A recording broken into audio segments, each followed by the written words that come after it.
धुआं निकल रहा बा। अब ई बालिका कहाँ से आ गई? कोनो बात ना, अपन माता पिता के साथ ही एकरो अपन नेत्र के ज्योति खोए के पड़ी।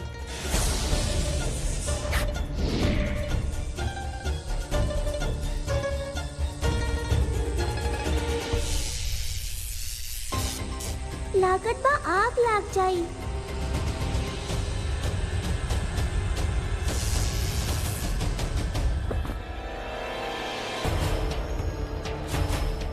ई का कर रहल बिया? शायद कपड़ा भी जल जाए, का करी?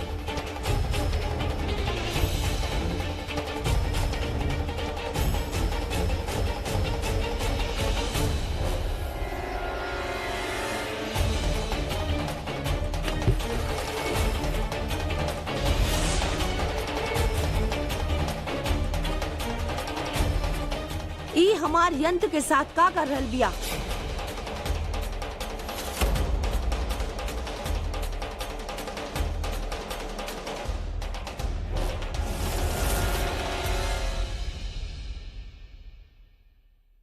थैंक गॉड, अब ई जे भी रहल, अब इसे कौन नुकसान ना होगी।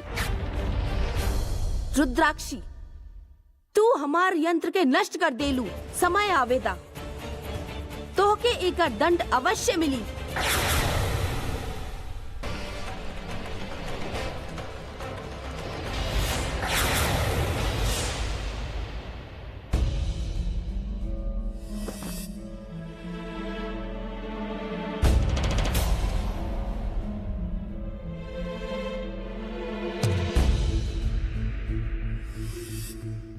आई होप पापा ई लेटर देख के हमरा के माफ कर दिए।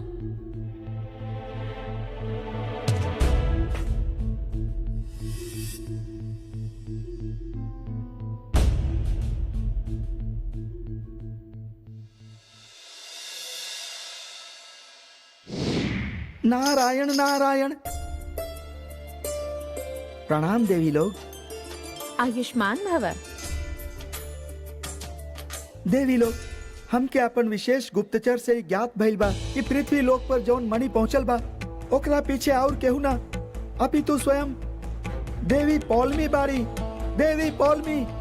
अच्छा, तो देवलोक के साथे साथे देवी पौलमी आपन असुरी शक्ति के जाल धरती लोक पर भी बिछा रहल बाड़ी। देवी संतोषी के भक्त संकट में बाड़ी। उनकर शक्ति आवे तक हमने के उनकर भक्त के रक्षा करे के होगी।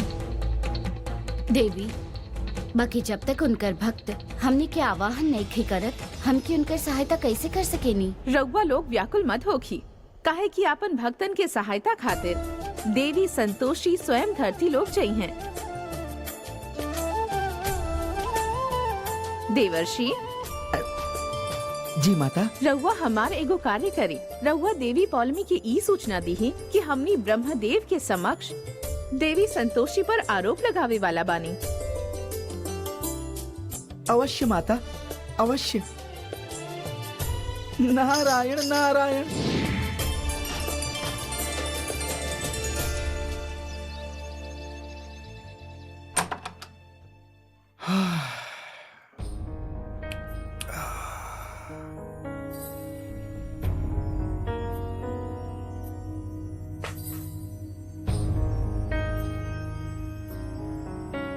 ही पॉलिमिका के गिफ्ट यहाँ का कर रहल बा पानी में।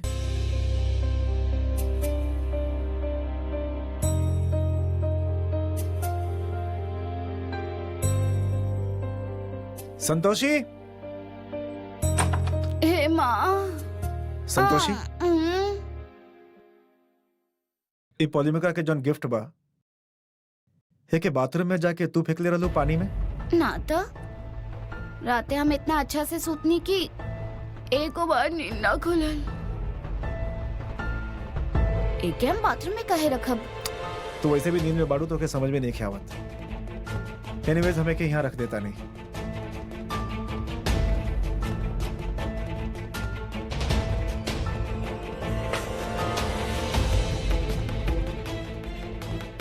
इत रुद्राक्षी के हैंड राइटिंग बा। हे माँ, देख लो संतोषी, रुद्राक्षी रात के यहाँ आयल रहली हमनी के कमरा में, और तबे वो पॉलिमिका के जौन गिफ्ट बा ओके पानी में फेंक के चल गई। ये बच्चे भी ना हम बोल रहल बानी हाथ से निकल रहल भी है, अभी समझावता नहीं। रुद्राक्षी, रुद्राक्षी, धैर्य सर, धैर्य सर। रुद्राक्षी, रुद्राक्षी से हम बात कर लेब ना बाद में। अरे का बात करबू तू? जे बात रहुआ करे वाला अब बात हम ना। बात कर, तू चुप रहो, समझ लू। रुद्राक्षी, हे भगवान, फिर सवेरे सवेरे इका। का भाई पापा? पहले तू ये बतावा कि जौन गिफ्ट रहे पॉलिमिका के कि तू पानी में फेंक ले रहलू। हाँ, काहे कि एमे से धुआं निकलत रहल, ऐसे हमके लागल कि आग लग जाई, ऐसे हम के पानी में डाल देली। ये देखा, ये छोट बच्ची के बेवकूफ दिमाग देखा, कुछ बहाना बना रहल बिया।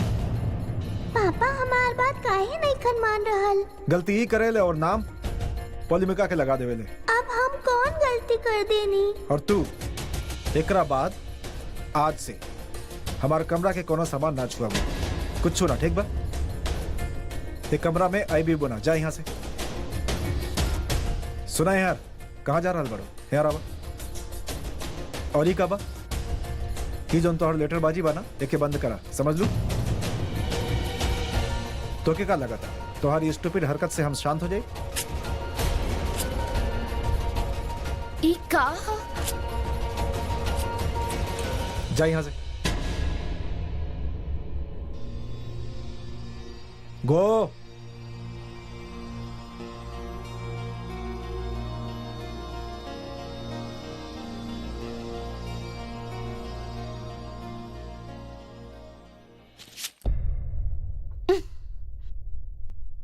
ब्रह्मदेव, देवी संतोषी हमार अस्त्र के सामने आके हमार अपमान कैले बाड़ी, ऐसे उनके एकर दंड मिले के ही चाहिए।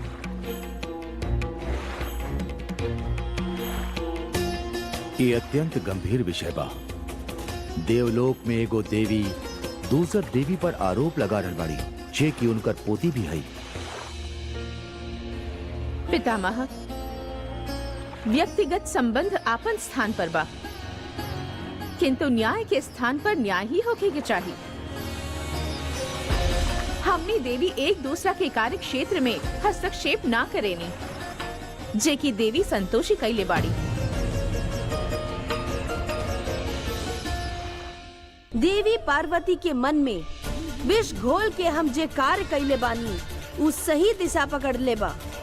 अब देवी संतोषी के उनकर कृत्य के दंड मिली।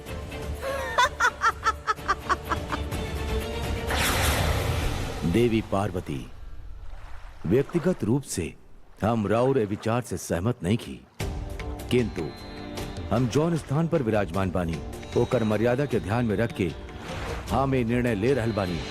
देवी पार्वती के अभियोग के सुनला के पश्चात देवी संतोषी के दंड देल जात बा कि देवी संतोषी धरती लोक पर साधारण मनुष्य के भांति जीवन यापन करिए।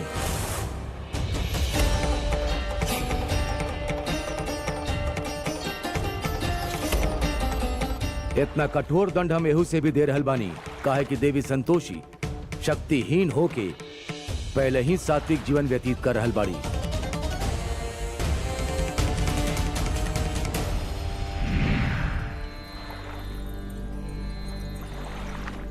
देवी, राउर भक्त की राउर सहायता की आवश्यकता बा, यही से हमके ऐसन करे के पड़ल।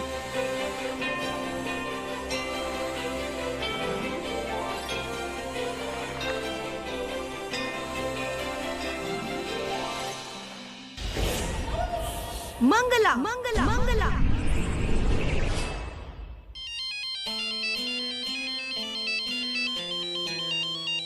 देवी पौलमी के आह्वान।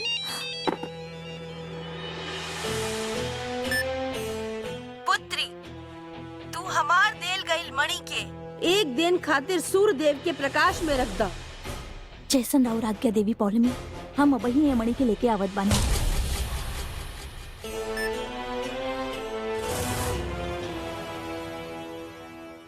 कुछ है समय में हमार ई यंत्र पुनः शक्तिशाली हो जाई।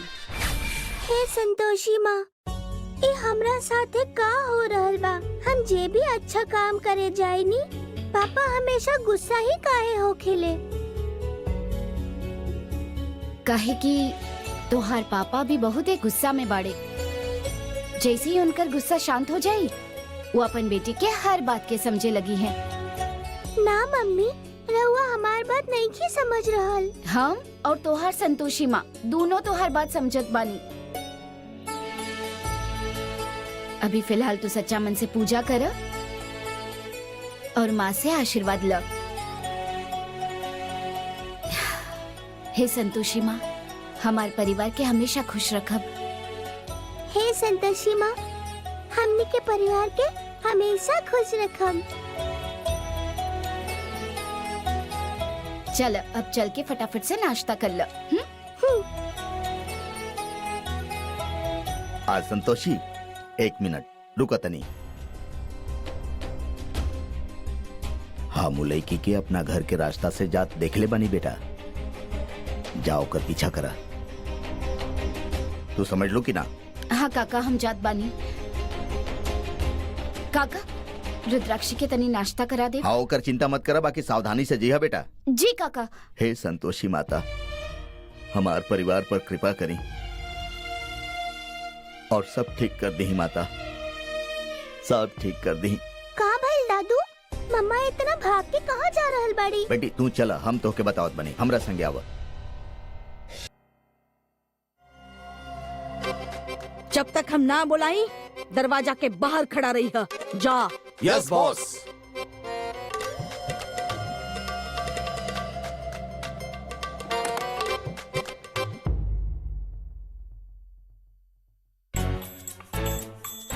बहुत ही गर्मी बा।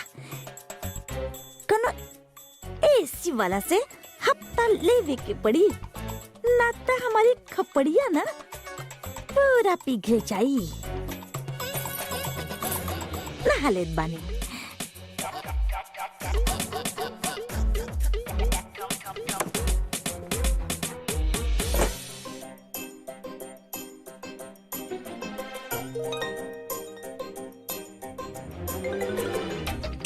लॉकेट ले लेब त हमार माँ डॉनगिरी छोड़ दी है।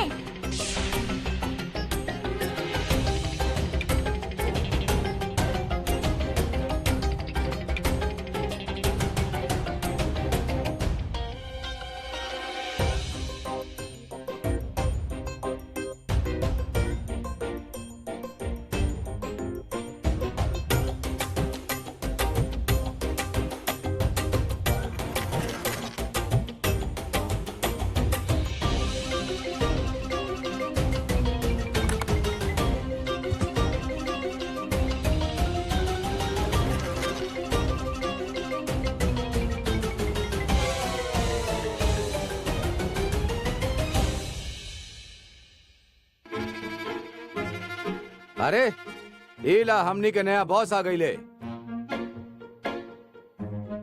बोला टीनू बॉस के जय, बोला छुटका बॉस के जय। अरे हम राहुल को ना बॉस बॉस ना है। अरे रउआ समझ काहे नहीं की रहल? ई लॉकेट जे केहू के गले में होखेला उहे हमनी के बॉस होखेला। ये हमनी के गैंग के उसूल है। टीनू बॉस के जय, टीनू बॉस के जय। माते, जब रवा अपन सिंहासन छोड़ के कुटिया में गई नहीं था, हमके अत्यधिक दुख भइल रहल। और अब रवा धरती लोग जात बानी, रवा बिना हम कैसे रहब? गौ माता, स्मरण रखी, जीवन में जे होखेला अच्छा खातिर ही होखेला। हम तो स्वयं अपन भक्त से मिलल चाहत रहनी, बाकी कई गो बंधन से बंधल रहनी। बाकी अब हमके ई सुअवसर प्राप्त भइल बा।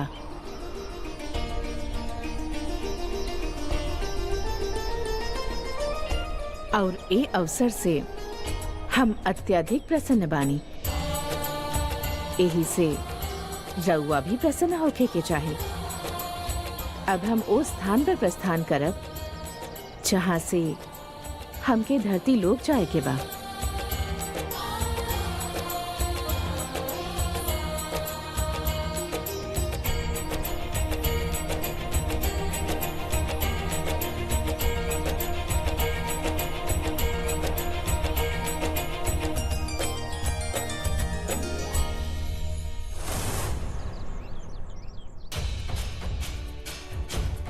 आज तो हम एकरा बारे में जान के ही रहब।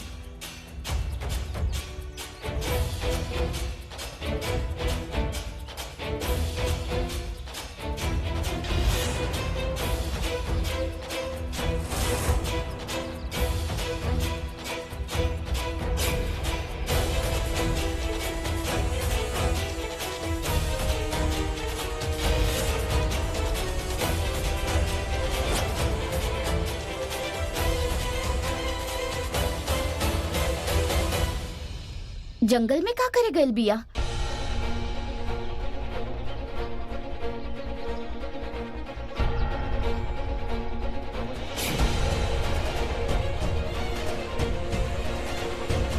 ऐसे खंडेर में के रहेला?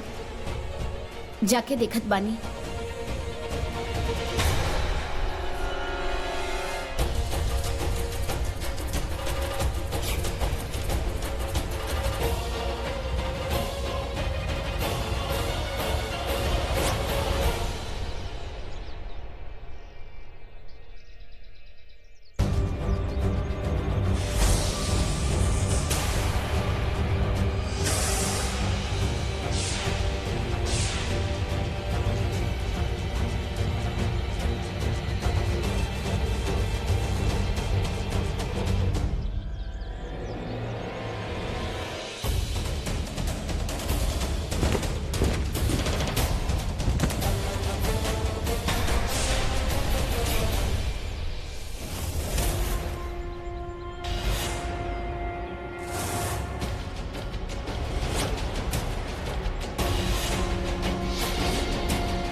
बच गई संतोषी। राउर बहुत बहुत धन्यवाद। रउआ हमार जान बचा लेनी। अगर रउआ ना होती तो पता ना हमरा साथे का होखित। जीवन मरण तो प्रभु के हाथ में बा, हम तो खाली निमित्त मात्र बानी।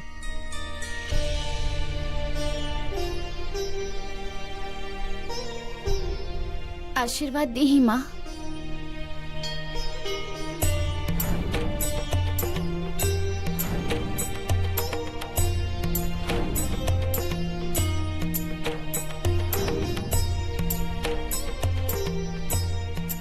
का भाई रो काहे रहल बाड़ो? राउर बात में बहुत ही सुकून बा। पता ना कहे रउआ के देख के हमके अपन माँ की याद आ गई। वैसे तू हमके माँ बुला सकेलो। माँ,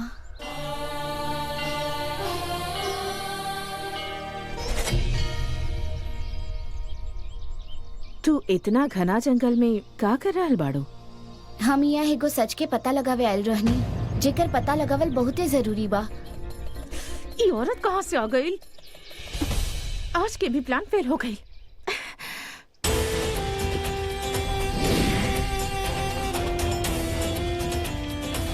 हम तो यहाँ काम से आयल रहनी, बाकी रउआ ये जंगल में का करत बानी?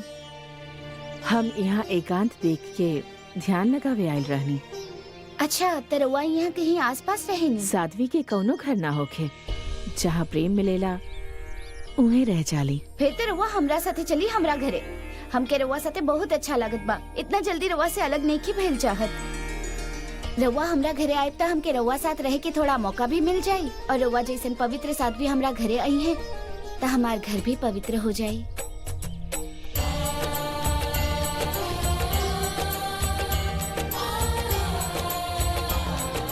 संतोषी, संतोषी,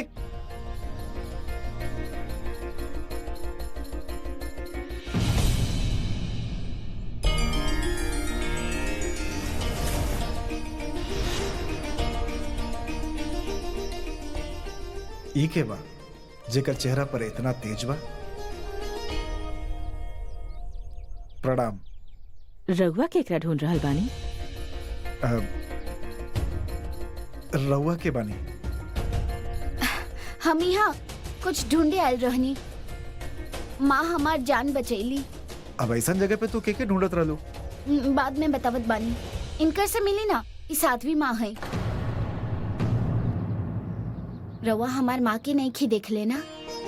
उनका से मिलल होती तो रवा समझ में आई। इनका में एकदम उनके झलक आवत बा। हम इनके अपना साथे घरे लेके जायल चाहत बानी। इनके कहानी भी है घरे चले खातिर। हाँ जरूर, कहे ना। रउआ प्लीज हमने के साथ आई ना, बहुत अच्छा लगे।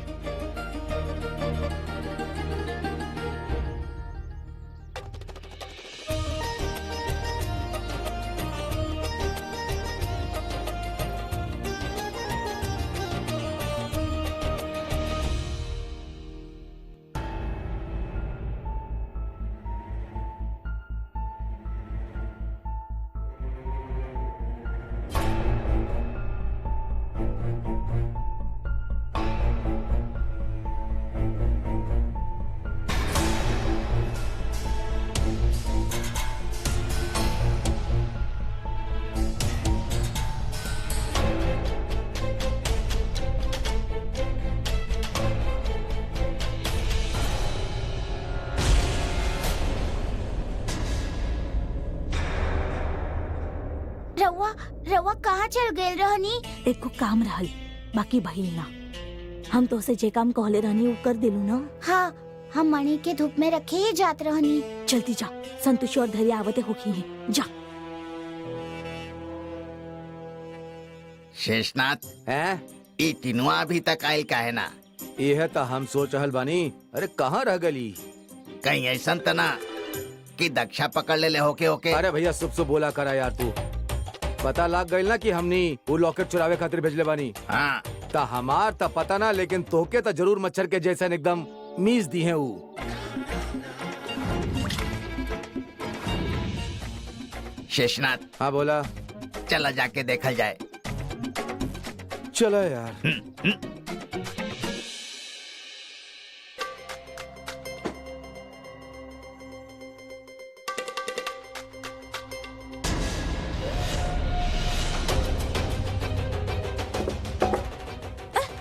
अरे हमार लॉकेट कहाँ गई?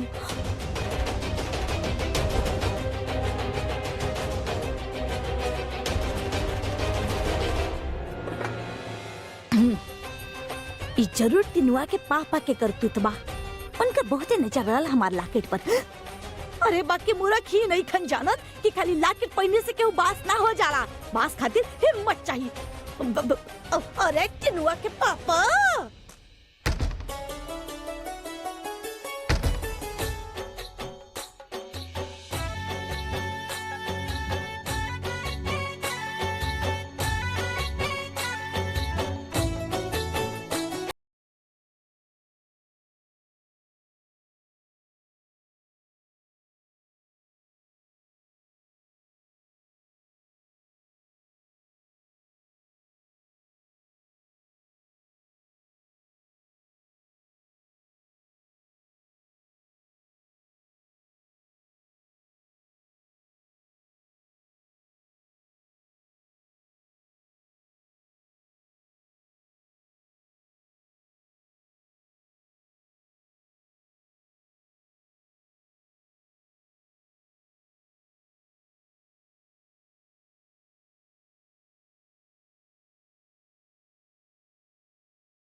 टिनुआ बेटा ए लाकेट काहे पहन लेला? हम समारे खातिर देले रहनी ना तो के लावा अम्मा के लाकेट दे दा।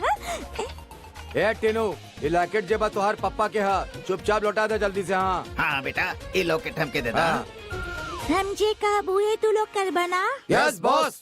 राउर ऑर्डर रही हमने खातिर सब कुछ बा। तब फिर तीनों के पकड़ के बांध दो अरे अरे और तब तक मत छोड़िए जब तक कि लोग सुधर न जाए। Yes boss. बेटा ये का कर रहा है बात? सीधा चुपचाप खड़ा हो जा, ना तो बास के गुस्सा आ जाई। अरे अरे भैया, टिनुआ बेटा माफ कर दा, अपना अम्मा के साथ ऐसा कर बतू। जब रहुआ डॉन बनल रहनी तब रहुआ इन्हें सोच ले रहनी कि हम राउर बेटा है। हमार मती मारल गई रहल, अरे सटिया गई रहनी हम। अब बेटा माफ कर दा। अरे भाई हमके बात तक करे दा एक बार। अरे हाँ बात करे दा। अब बेटा माफ कर दे बेटा। अरे टीनू बेटा, देखा हमके माफ कर दा यार। हाँ आगे से हमने कोनो गलत काम ना करब। हाँ बता रहल बानी हम। हाँ टीनू बेटा, अरे अपन पापा के साथ ऐसा करबा। अरे बेटा छोड़ दा हमरा के। अरे भैया आराम से यार, छेद कर दे बका। हाँ आज खातिर इतना सबक काफी बा। इन तीनों के छोड़ दा। हाँ बाकी हाँ, अब से ये लोग के पूरा घर के ध्यान रखे के होगी। हाँ और अभी के अभी हमरा और दादी खातिर हलवा बनावे के होगी। हलवा बनाई पूरी भी बना दे हम। हाँ आज से छुटका डॉन नया तरीका से काम करी। Yes yes boss. रहुआ जैसा का वैसा नहीं होगी। हाँ वैसे ही होगी। सब कुछ हम ठीक से करब। तू एगो काम करब, बस ये बंदूक जे बना इने रखा। आई बैठी यहाँ पर ना रहुआ प्लीज। हम रहुआ खातिर पानी मंगवाता नहीं। बनवारी जी जा एक गिलास पानी लेके आवा। जी सर।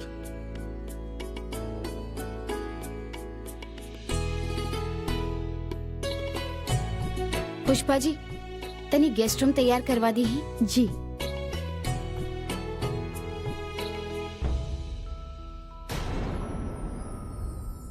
काका रउआ परेशान लागत बानी।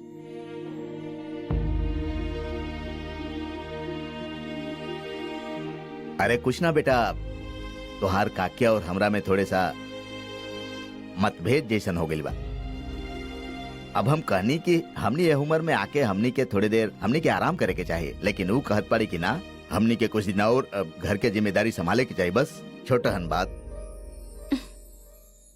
मतभेद जीवन में तब होखेला जब हमनी कौनो चीज स्वयं के नजरिया से देखे लागेनी। जब रउआ एक दूसरा के निर्णय के पीछे के कारण के समझा, तब राउर सोच स्वयं मिल जाए।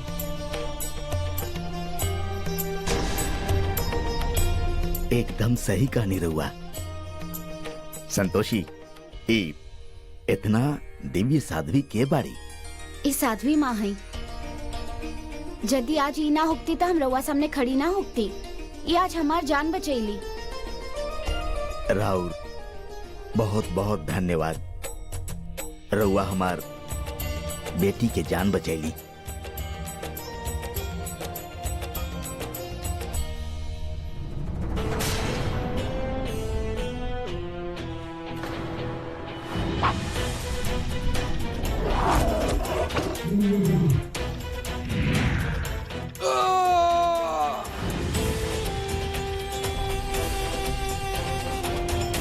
तू पीछे रहो।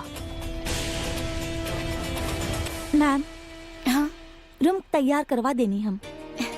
ठीक बा। माँ, रवा चल के थोड़ा आराम कर ली ही। हम रवा खातिर चाय नाश्ता लेके आवत बानी।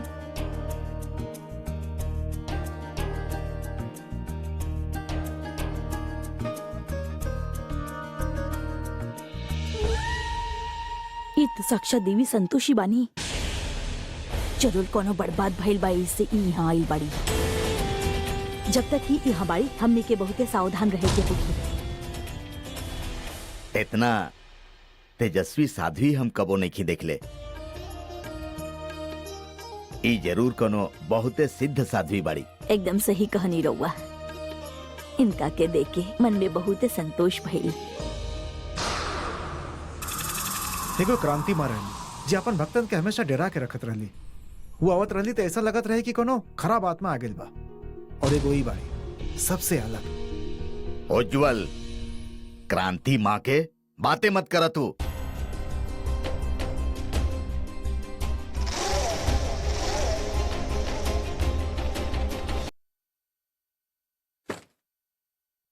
समझ में नहीं खियावत की का करी। इस समस्या से हमके देवी पौलमी बाहर निकाल सकेली। हे देवी पौलमी, देवी संतोषी धरती लोक पर आ गई बाड़ी। कहीं वो हमरा विरुद्ध कोनो षड्यंत्र तो नहीं रच रहल ना? पुत्री, तो के देवी संतोषी से भयभीत होके के कोनो आवश्यकता नहीं खे, काहे कि ऊ शक्तिहीन बाड़ी और बिना शक्ति के ऊ तो के कोनो हानि नहीं की पहुंचा सकत। हे देवी पौलमी, हमार रक्षा करब।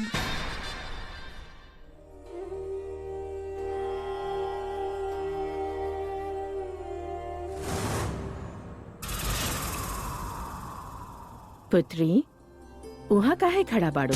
अंदर आवा। ये पीछे देखबो ना कैली, फिर इनकर कैसे पता चलल कि हम यहाँ बानी?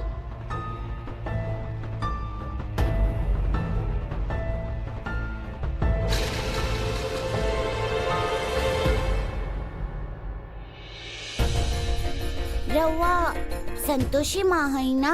हाँ, बाकी तो के कैसे पता? हमके सब पता बा। पौलमिका, तू यहाँ? ई पौलमिका बामा पूरा दिन पटर पटर करत रहेले। हम सुननी ई रवा के संतोषी माँ कहत रहे। बच्ची बिया जानत नहीं की कि भगवान ऐसे धरती पर ना आ जास। अरे संतोषी, बच्चा बहुत प्यारा और भोला हो खेला। उनका में इतना समझ ना होखे कि का कहल जाए। यही से उनकर बात के दिल से ना लगावे के।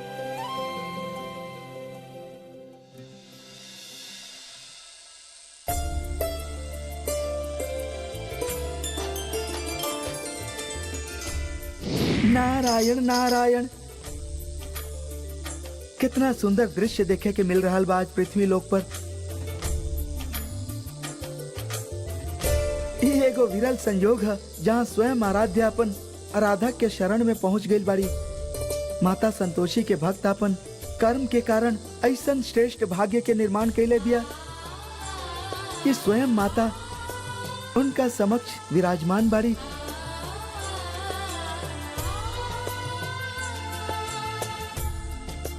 नारायण नारायण। देवी लोग काल अमावस बा और माता जे कार्य अपूर्ण छोड़ के गई बाड़ी, उ रउआ तीनों देवी के मिलके करे के होखी। स्मरण बा हमनी के देवर्षि, रउआ व्याकुल मत होखी। काल सब विषैला वृक्ष के नाश कर देल जाई। धन्य बानी रउआ माता पार्वती, धन्य बानी रउआ। सांझ हो गइल बा, मणि अब तक ठीक हो गइल होखी। जीवन के सुंदरता खाली ए बात पर निर्भर ना करे कि हमनी कितना खुश बानी। ए बात पर निर्भर करेली कि हमनी से दूसर कितना खुश बाड़े।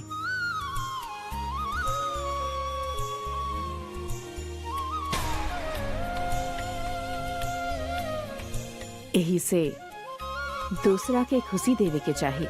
यही में सच्ची खुशी बा।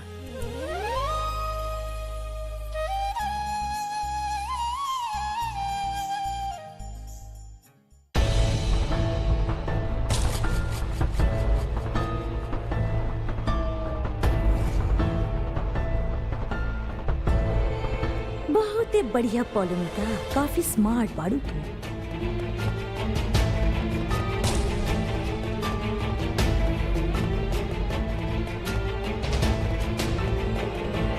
अब तक मणि पर केहू के नजर भी नहीं खे पड़ल।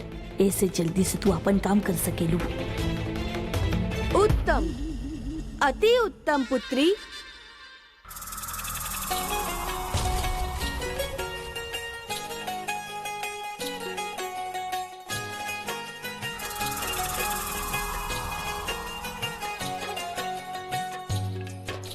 पुत्री पौलमिका,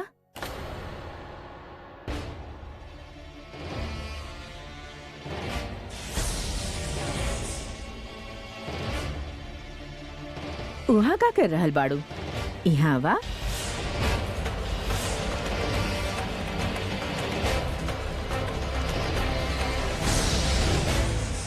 अरे बेटा आवा ना ही वहाँ बैठा हमनी के संगे। पॉलिमिका सब यहाँ बैठल बड़न, तू आजा। आवा। ओ हम दादी के ढूंढ रहल बानी, ओ कहीं मिल नहीं खे रहल। दादी की तबीयत थोड़े खराब बा पोलोमिका, अंदर आराम करत बाड़ी। तू यहाँ आजा, हमनी के साथ बैठ। देखा था साध्वी माँ कितना अच्छा बात कर रहल बाड़ी। आवा।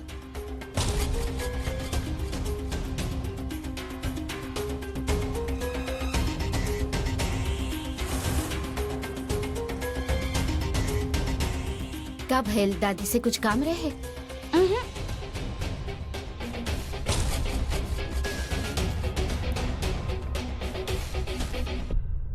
आज बड़ा दिन बाद सभे इकट्ठा भइल बा, काहे ना सभे मिलके सांझ के आरती कर लिया। हाँ बेटा, लेकिन माता के आरती से पहले हमने ध्यान कर ले जाओ। अच्छा बा, और ध्यान के साथे साथे ओम नाम की जाप भी हो जाए। बिल्कुल।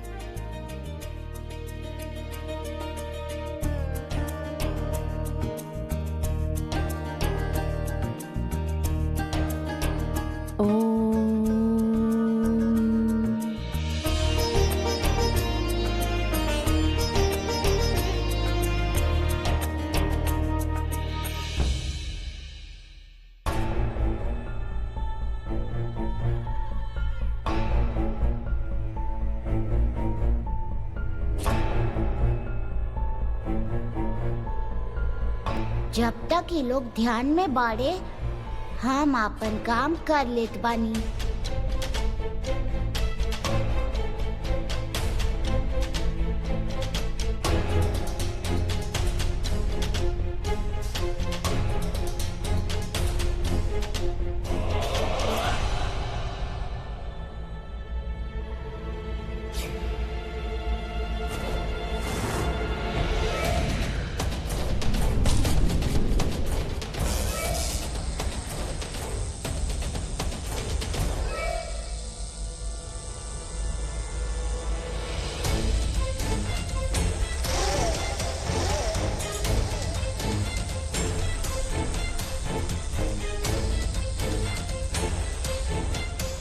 अंततः हमार भक्त अपन कार्य करिए देलस। केहू अपन आँख खोल काहे नहीं खे रहल?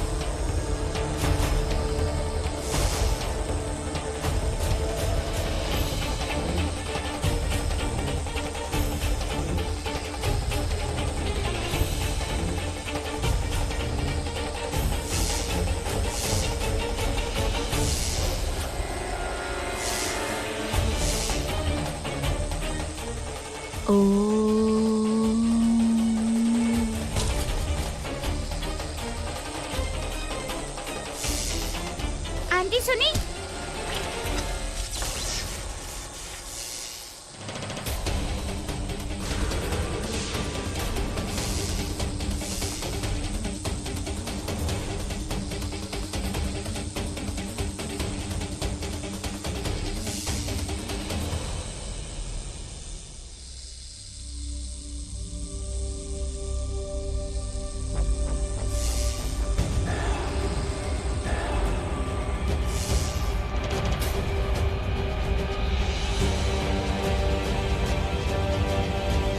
अरे ये क्या हो गई?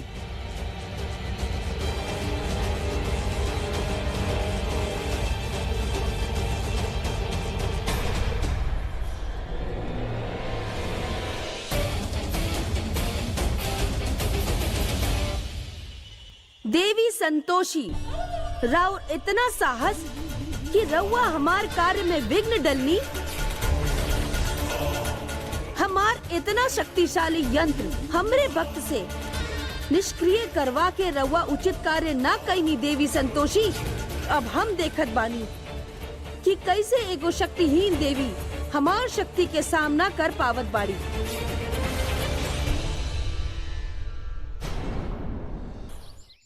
जय संतोषी माँ, जय संतोषी माँ, जय संतोषी माँ, जय संतोषी माँ, जय संतोषी माँ, जय संतोषी माँ।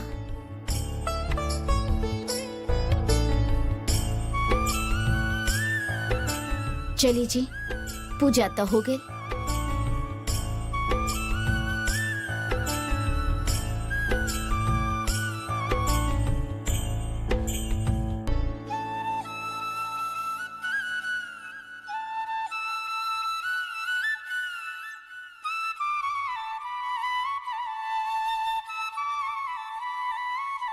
संतोषी, तू वापस काहे जा रहल बाड़ू? ओ, हमके लागल हमरा वजह से कहीं राउर ध्यान मत टूट जाए, यही से जात रहनी। हम ध्यान में ना रहनी, बल्कि तुझे जाप करत रहलू, ओकर आनंद लेत रहनी। रउआ संतोषी माँ के भक्त बानी? अरे वाह, फिर तो बहुते अच्छा बा। एगो काम कल जाई, हर रोज हमनी माँ के आरती साथ में मिलके कर ले। वैसे संतोषी, तोहरा घर में रह के हम एगो बात महसूस कैले बानी। ओका? तोहार जीवन साथी धैर्य बहुते अच्छा इंसान बा और तोहके बहुत प्यार करेला। लागेला तो हमके भी ऐसा ने, बाकी उनका मन में कब का चलेला हमके समझ में ना आवेला। जब दो लोग में प्रेम हो खेला तो वो एक दूसरा के मन के भी पढ़ लेवेले। और सच कही तब आँख से देखल गई चीज कबो कबो धोखा देला, परंतु मन कबो धोखा ना देवे। सच कहनी रउआ, मन कबो धोखा ना देवेला। मन के फैसला हमेशा सही होखेला। तोहार घर परिवार बहुते सुंदर बा, ए पर केहू के नजर ना लगे, एही से ई चल ले जा, एके पूरा घर में छेड़ता। एकर प्रभाव से कबो कवनो माया तोहरा घर में प्रवेश ना करी। जी, धन्यवाद।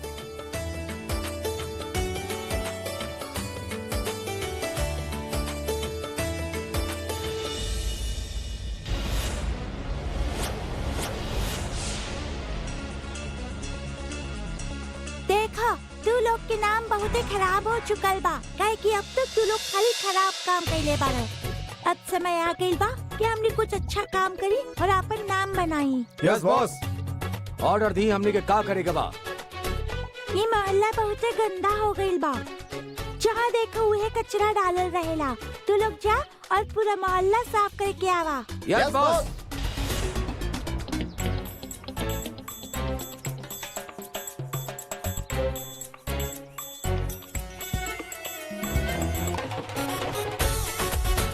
सफाई की शुरुआत घर से होखे के चाहिए। सभी मेहनत कर रहल बा, यही से रउआ लोग भी मेहनत में लाग जाई। अरे कुछ मत बोला, ना तो ये बाहर से गुंडा बुलवा के ये घर से हमनी के साफ करवा दी। कर लाना, वैसे भी रोज करेलू तू। हाँ, काम करो। ठीक है, ठीक बा, ठीक बा, ठीक बा। हाँ बेटा, हाँ। घुटना में चला दर्द चला हो उठा। वाह वाह अम्मा, राउर हाथ में बहुत दम बा। अच्छा, ऐसा डॉन पहला बार देख ले बानी, अपने आदमी से सफाई अभियान चालू करवा देलक। हाँ, तीनों भैया कर रहल बानी, घूरा मत ऐसे। हाँ,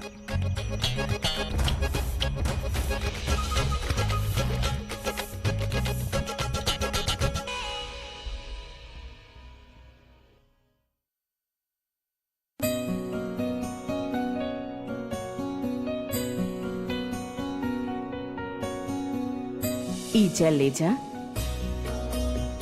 एके पूरा घर में छिड़कता। एकर प्रभाव से कबो कवनो माया तोहरा घर में प्रवेश ना करी।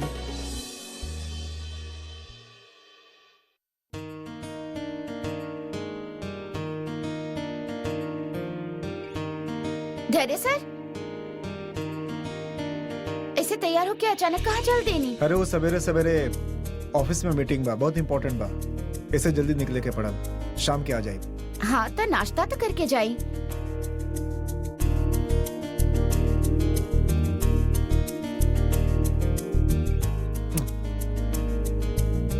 हो गल हमार नाश्ता।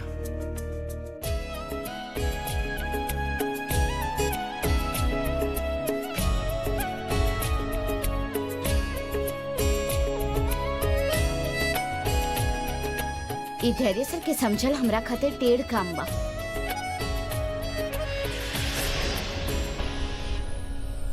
आज तो हम ऐसा तमाशा करब ना कि धैर्य और संतोषी के प्रेम कहानी हमेशा हमेशा खातिर खत्म हो जाए।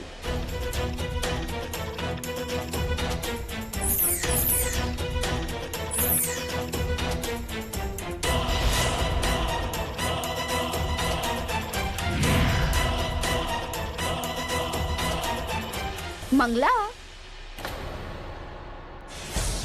संतोषी हमरा के पहचान लेलस।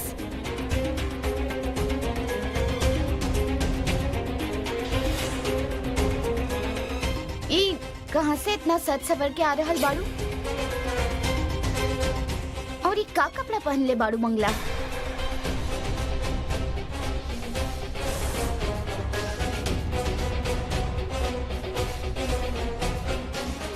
ई संतोषी हमार असली रूप कैसे देख पा रहल बिया? देवी संतोषी अवश्य ही कोनो छल कर रहल बाड़ी। हम अभी जाके ब्रह्मदेव से भेंट करब ताकि देवी संतोषी के और अधिक दंड मिल सके।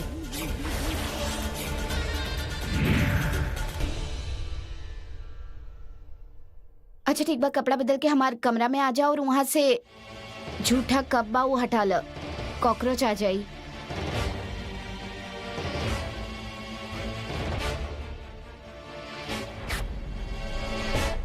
उचित कहनी रहुआ पितामह। और माता पार्वती निर्णय ले बाड़ी कि वो शीघ्र अति शीघ्र ही विनाशकारी वृक्ष सबके अंत कर दिए हैं और यही खातिर उनके प्रणाम ब्रह्मदेव। ब्रह्मदेव, हम जानल चाहत बानी, जब देवी संतोषी के शक्तिहीन होके के दंड मिलल बा त ऊ कैसे अपन शक्ति के प्रदर्शन कर रहल बाड़ी? ए प्रकार शक्ति के प्रदर्शन करके ऊ देव न्यायालय के अपमान कर रहल बाड़ी। यदि देवी संतोषी देव न्यायालय के अपमान कैले बाड़ी ता उनका एक दंड अवश्य मिली। किंतु का रउआ हमके बताई कि देवी संतोषी ऐसा का अपराध कैले बाड़ी? नारायण नारायण, क्षमा चाहत बानी पितामह, किंतु देवी पौलमी माता पर जौन आरोप लगा रहल बाड़ी वो मिथ्या बा, मिथ्या। माता अपन दैनिक शक्ति के ना अपितु देवन के देव महादेव के कृपा के प्रयोग कर रहल बाड़ी। पितामह, उनकर कमंडल में जौन जल बा वो स्वयं भोलेनाथ के कमंडल के है, जवन भोलेनाथ उनकर मूर्छित होके के समय पर अपन कृपा के रूप में उनका खातिर भेजले रहले। और केहू के कृपा पावल ना त कोनो छल होखेला और ना ही अपराध। अच्छा, तो ओ कृपा के वाहक रउआ बानी देवर्षि नारद?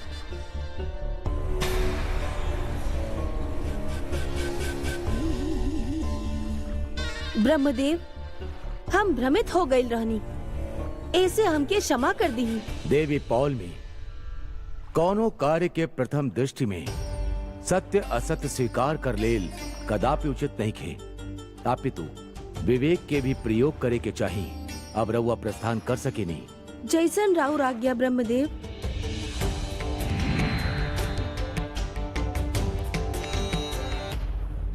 देव ऋषि नारद। जी पितामह। रउआ विशेष वृक्ष के विषय में कुछ कहत रहनी। हाँ पितामह, आज अमावस्या है और आज के दिन बुरा शक्तियन के नाश सरलता से कल जा सकेला। यही से माता पार्वती निर्णय ले बाड़ी कि वो आज के दिन ही विनाशकारी वृक्षन के अंत कर दी हैं और यही से उनके राव अस्त्र के आवश्यकता बा। उचित कार्य करे हेतु हमार शस्त्र सदैव उपलब्ध बा।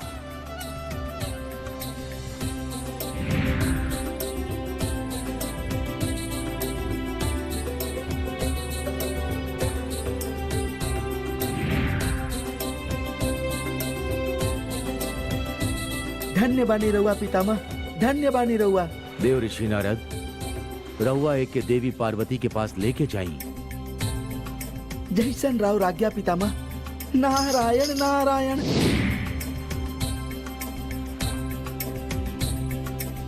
तू लोग के स्कूल कैसन रहल? बहुत अच्छा रहल माँ।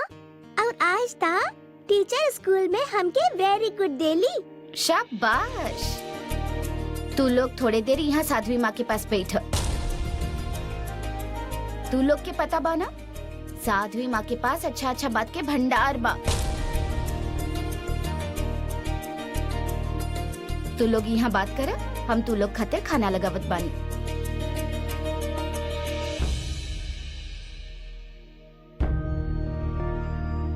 साध्वी माँ, हमके ना रहुआ से एगो बात पूछे के बा। हाँ हाँ अवश्य पूछा। तू वहाँ काहे खड़ा बाड़ो, यहाँ आवा।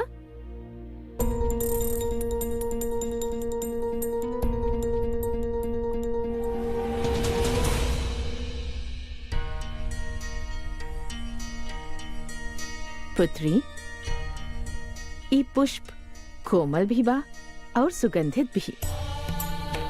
ई दोनों गुण के कारण ई लोग में अत्यधिक प्रिय बा। हमनी के मन भी ए पुष्प के समान कोमल होखेला। यदि ए में अच्छा विचार के सुगंध होखे त हमनी के भी अच्छा लागेला और हमनी दूसरा के भी अच्छा लागेनी।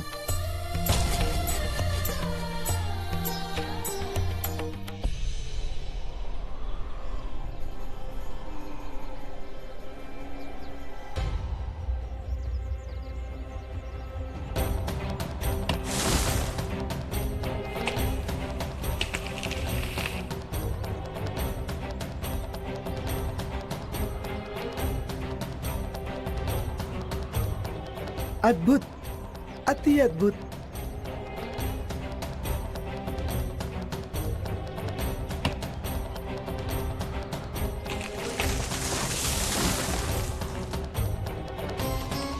धन्य बानी रहुआ माता पार्वती, धन्य बानी रहुआ।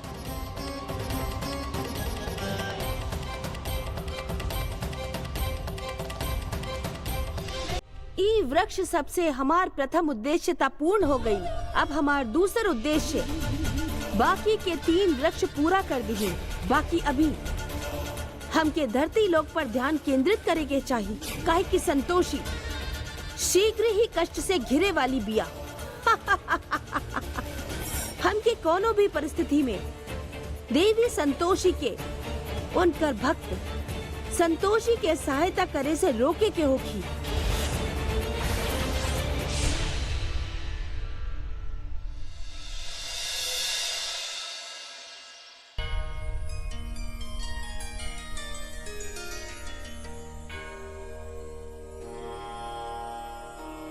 माँ रवा जाग गई नी?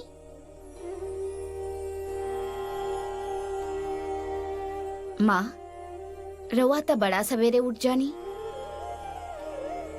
यदि राउर ध्यान हो गए होके तो चलिए हम रवा के थोड़ा घुमा के लेके आवत बानी। कहाँ ले जाइबू? आज शुक्रवार बा माँ, चली रवा के संतोषी माँ के मंदिर लेके चलत बानी। ठीक बा, चलत बानी।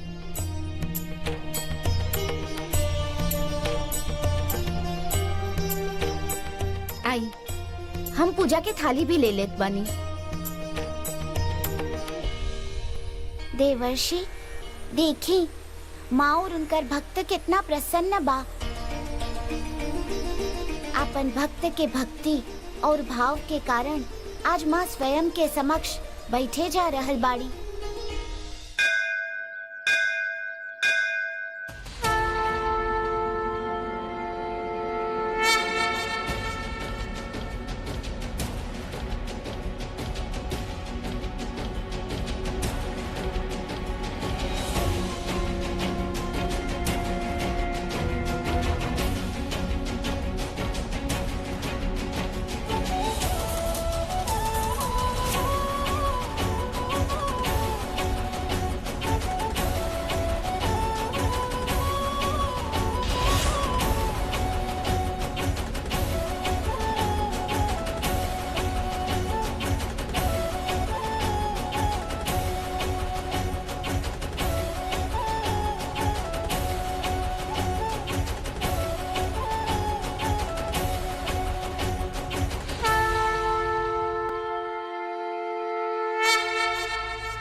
कितना मनमोहक दृश्य बा।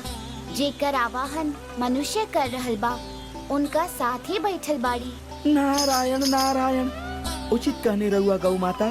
कदाचित यही से कहल गई बा, कस्तूरी कुंडल बसे मृग ढूंढे वन माही। अर्थात मृग के भीतर ही कस्तूरी के वास सुखेला, किंतु ओकरा पश्चात भी अनभिज्ञ मृग ओके समस्त संसार में खोजत रहेला। ठीक वही प्रकार गौ माता, मनुष्य के भीतर ही ईश्वर के वास होखेला, किंतु ओकरा पश्चात भी मनुष्य उनका समस्त संसार में खोजत रहेले। नारायण नारायण।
माँ,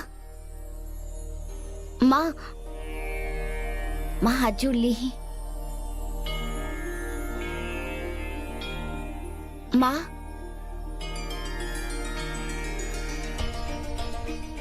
माता, राउर लीला अपरंपार बा, अपरंपार बा राउर लीला माता, अपरंपार बा।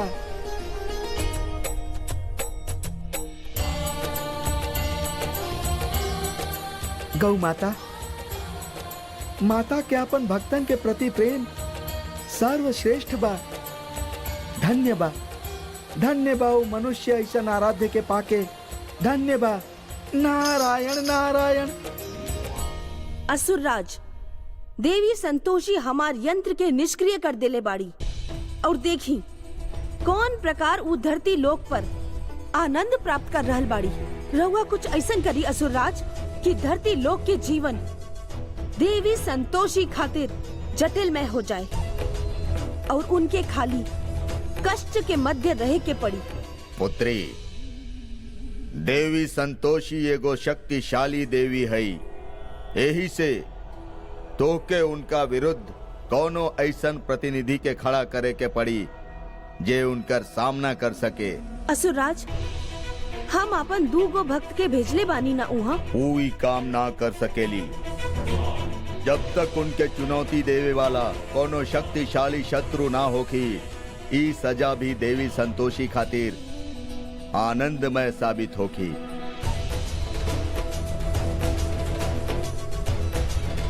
ठीक बा असुरराज, फिर हम शीघ्र ही धरती लोक पर देवी संतोषी के समक्ष कोनो शक्तिशाली शत्रु के लेके आई। जय संतोषी माता। जय संतोषी माँ। जय संतोषी जय माता। संतोषी माँ। जय पंडित जी, क्रांति माँ नहीं खे मान रहा बाड़ी। बाकी क्रांति माँ इसे कैसे कर सकेली? मन्नी की मंदिर के पीछे की जमीन उनकर है, किंतु मंदिर तो संतोषी माता के है ना। हमने की आस्था के साथ वो ऐसा मजाक कैसे कर सकेली? और जाके उनसे कहा मंदिर के पास नींबू के वृक्ष मत लगावे। हम उनके बहुत समझावे के कोशिश के लिए बानी, बाकी वो नहीं खे मान रहा बाड़ी। चली चल के उनका से बात करत बानी। ठीक बा। ई प्रसाद ली बेटा, माफ करब, थोड़ा जरूरी काम अगिल बा। चल। क्रांति माँ, यहाँ पर हमने खाए पिए के स्टॉल बनाई और वहाँ पर रिसेप्शन होगी। क्रांति माँ, वो नींबू के पेड़। बस पंडित जी,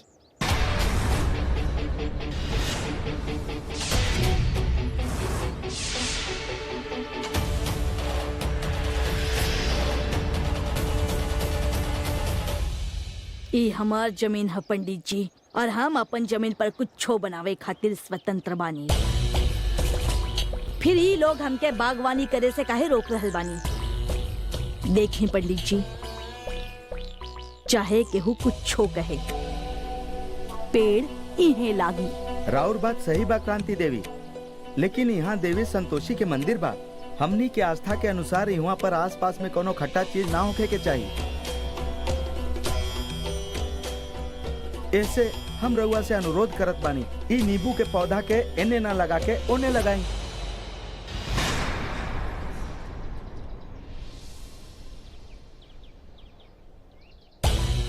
पंडित जी, वास्तु के हिसाब से नींबू के पेड़ इन्हें लागे के चाहिए। ऐसे जरूर लागी। ठीक बा, रउआ यहाँ पौधा लगवा ली ही वास्तु के हिसाब से। और पंडित जी, रउआ भी हवन कुंड यहाँ पौधा के पास बनवा ली ही ना। 2-4 बार हवन होखी ता आग के गर्मी से पौधा अपना आपे सूखा जाए।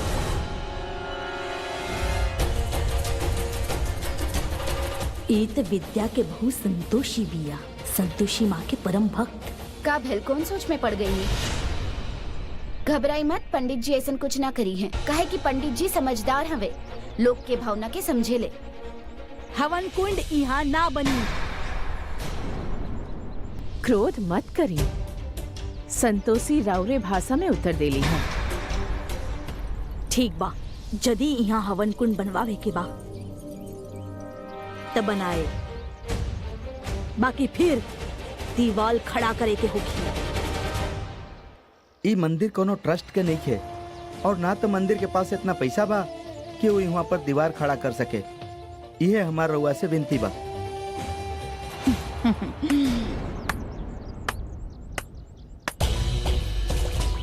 वाह पंडित जी, अगर रउआ पास पैसा नहीं खे तो कहाँ हम अपन प्लानिंग बदल दे हब। और यदि राहुल माँ के पास धन नहीं खे तो ऐसा माँ के पूछा करे नहीं काहे।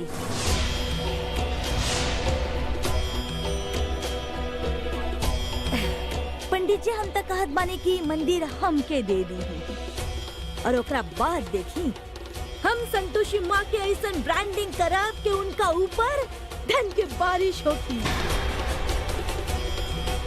ताकि आजकल के समय ऐसा बा, पूजा मार्केटिंग से ही होखेला। धर्म कवनो व्यापार ना है। यहाँ मनुष्य सुकून पावे खातिर आवेले, सांसारिक कष्ट से छुटकारा पावे खातिर आवेले।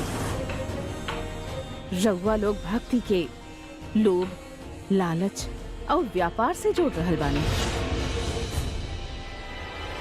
अच्छा, तब तू हमरा के धर्म सिखेबू? पता बा हमार कितना भक्त बाड़े, जो हमार पैर पर गिर के सब कुछ देवे खातिर तैयार बाड़े। जे वास्तव में अपन भक्त खातिर चिंतित होखेला, उनसे कुछ लेवेला ना, बल्कि उनके देवेला।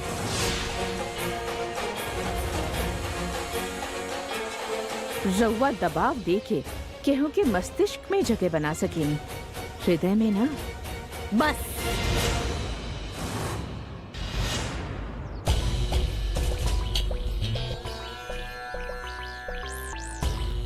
बहुत हो गई।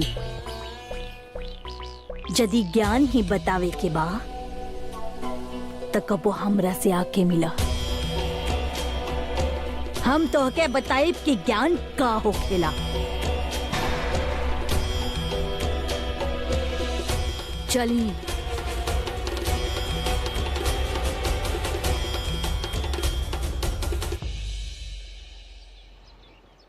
वाह माता जी वाह, रउआ तो क्रांति बा के बोलती बंद कर देनी।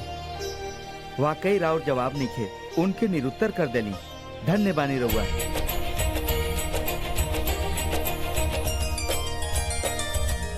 असुरराज, हमके धरती लोक पर देवी संतोषी के चुनौती देवे वाली मिल गई बिया। और अच्छा बात ई बा कि ऊ देवी संतोषी के भक्त के पुरान शत्रु बिया। यही से रहुआ ओकर हर संभव सहायता करब। अवश्य पुत्री। अब क्रांति माँ देवी संतोषी के जीवन में असंतोष विस्तृत करी।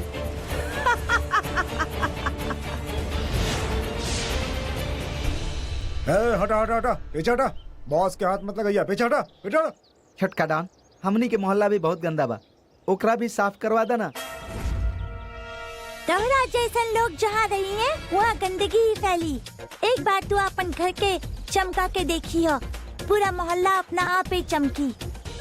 हाँ हाँ, बहुत सही कह रहल बाड़े। घर हो की साफ, तबे हो की स्वच्छ भारत के शुरुआत। तब तू सब लोग अपन सफाई अभियान पर लग जा, हम तू लोग के साथ है बानी। चला तो फिर हमने लग जात बानी अभी काम पर। चला चला चला हाँ, चला चला चला चला चला। चला आवा हमरा साथे गेम खेला। Yes boss. देखला बड़का भैया, हाँ का से का हो गइल बा। कहाँ था लोग के तिजोरी साफ करवावल करत रहला और ये तीनों तरह से झाड़ू पोछा करवा रहल बा। अरे जल्दी कुछ करा, ना ता तोहारू साम्राज्य के साफ होके में ज्यादा समय ना लगी। करा कुछ। बात तो तू एकदम सही कह रहल बाड़ा शेषनाथ। हाँ वो तो हमेशा सही रहेला। आगे बोला। बाकी हम बॉस के ऑर्डर नहीं टाल सकत, यही से तू काम पर लग जा। चला चला चला चला लग अरे जा। दिमाग खराब हो गल बा तोहार। हम ई पिद्दी के बात मानब। अरे हम ई पिद्दी डॉन के कोनो बात नहीं माने वाला, समझला तू। हम जा रहल बानी। का बा तू हमनी के बॉस के पिद्दी कहला, एक सजा तो के जरूर मिली। चल मुर्गा बन। हमारे बॉस के पिद्दी बोल दे। अरे पिद्दी ना, जिद्दी बोलत रहनी भैया। इतना जिद्दी ना होके के चाहिए, सफाई मुर्गा करल बच्चा। बानी ना हमनी। अरे भैया एक मिनट हमारी बात सुना भैया। हैं पहले तनी बंदूक तनी हटा ला भैया। वो कहा कि कुछ गीला उला हो जाए तो के साफ करी बतावा। अरे मुर्गा बन पहले, चल ना तो दिमाग खाली कह के वो मैं अंडा भर दे। चल चल बन मुर्गा, चल।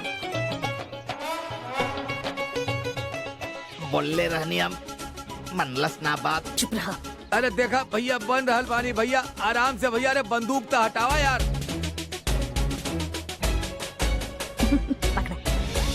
साधना शर्मा है, बहुत सिंपल भी है, बड़ा मॉडर्न। जेसिका, वाह मॉडर्न भी है। मॉडर्न तो होके के चाहिए ना, बड़ा शहर के भी है। वाह बहुत बड़ा शहर घूम रहल बार और छोट दिमाग में। हमके पता नहीं कि कब तुम्हारी मैट्रिमोनियल पढ़े के और शादी के भूत उतरी तुम्हारा दिमाग से। ला हमके न्यूज़पेपर दी, हमके पढ़े के बाद। अरे हमके इम्पोर्टेंट न्यूज़ पढ़े के बाद। अरे काम की चीज तो हमू पढ़ा था नहीं ना, तो के समझ में ना आई सब। उज्जवल भैया पानी रह दा। काहे ऐसे उलझत रहनी उनका से। यदि उनका शादी करे के बाद रउआ का परेशानी बा ऐसे। परेशानी हम के ना, परेशानी ऊ ले है घर में। याद बना नूपुर भाभी कैसे तो के परेशान करत रहली, तोहर पीछे पड़ल रहत रहली। तोहर आँख पर पट्टी बंधाइल बा का कि तोहर साफ सपट के स्टैंडर्ड ही है बा। तोहके का पता होखे कि हाइजीन का होखेला। अब पता ना केकर के शादी करके घर ले हैं और वो कुछ ऐसा वैसन कलस देखा हम बता रहल बानी। अगर ई या एकर होखे वाली तो के तनिको परेशान कैलन ना, तो दोनों के लात मार के घर से बाहर निकाल दे। अच्छा अच्छा ठीक बा। इदी ही ई हमके पढ़े के बा। अच्छा सुनी हमारी बात सुनी। हमके केहू परेशान ना करी। रउआ बस खुशी खुशी उनका शादी के फैसला में शामिल हो जाए। जैसन तोहर मर्जी। मंगला मंगला, बच्चा लोग नाश्ता कैले की ना? मैडम वो आज आइले नहीं की। मंगला नहीं क्या है? बच्चा लोग सवेरे से नाश्ता कैल की ना? अच्छा ठीक बा, रवा जाए। रुद्राक्षी, पोलमिका। हाँ मम्मी। बेटा तू लोग नाश्ता कैलू? हाँ आंटी हम खा लेनी, बाकी मम्मी हम तो ना खैनी। पोलमिका नाश्ता कैली, तू कहे ना कैलू? बाकी हमके तो मंगला आंटी देवे न कैली है। बाकी आंटी मंगला आंटी तो सवेरे नाश्ता रख के चल गेल रहली। वो कहले रहली कि दोनों खा ली हो। बाकी हमके तो यादे नहीं थे कि ऊ सवेरे आइल रहली। मंगला आंटी तो ना आइल रहली, बाकी तोहके फसावे खातिर हम उनका के लेके आईब।